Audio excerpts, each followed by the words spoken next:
ഇന്ന് നമുക്കൊരു Munnar trip vlog കണ്ടാലോ. ട്രിപ്പ് എന്നൊന്നും പറയാൻ പറ്റൂല, ഒരു സ്റ്റേക്കേഷൻ എന്ന് വേണമെങ്കിൽ പറയാം. ഞങ്ങൾ രാവിലെ ഒരു 7 മണിയായപ്പോൾ ഇറങ്ങിയതാട്ടോ വീട്ടിൽ നിന്ന്.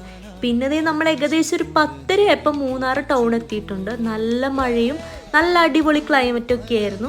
അത്യാവശ്യം നല്ല തിരക്കും ഉണ്ടായിരുന്നു കേട്ടോ, വീക്കെൻഡ് ആയതുകൊണ്ട് തന്നെ. നമ്മൾ പോകുന്ന വഴിയിലെ കാഴ്ചകളൊക്കെ കണ്ട് നമ്മൾ പതുക്കെ കേട്ടോ പോയത്.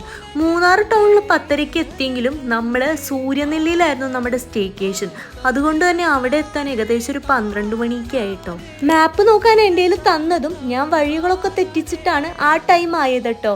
പിന്നെ ഇതേ പോകുന്ന വഴിയിൽ ചോളമൊക്കെ കഴിച്ച് പോകുന്ന വഴിയിലെ കാഴ്ചകളൊക്കെ കണ്ട് നമ്മൾ ഏകദേശം സോഹോ സ്റ്റേൻ്റെ അടുത്തെത്തിയിട്ടുണ്ട്. ഫസ്റ്റ് എത്തിയത് നമ്മൾ സോഹോ സ്റ്റേൻ്റെ ടെൻറ്റിലേക്കായിരുന്നു. ഇവിടെ ടെൻറ്റും ഉണ്ടായി ക്യാബിനും ഉണ്ടായി. നമ്മൾ ചൂസ് ചെയ്തത് ക്യാബിൻ ആയതുകൊണ്ട് തന്നെ ടെൻറ്റിൻ്റെ അടുത്ത് നിന്ന് ഏകദേശം ഒരു 3 കിലോമീറ്റർ ഉണ്ടായി ക്യാബിൻ്റെ അടുത്തേക്ക്.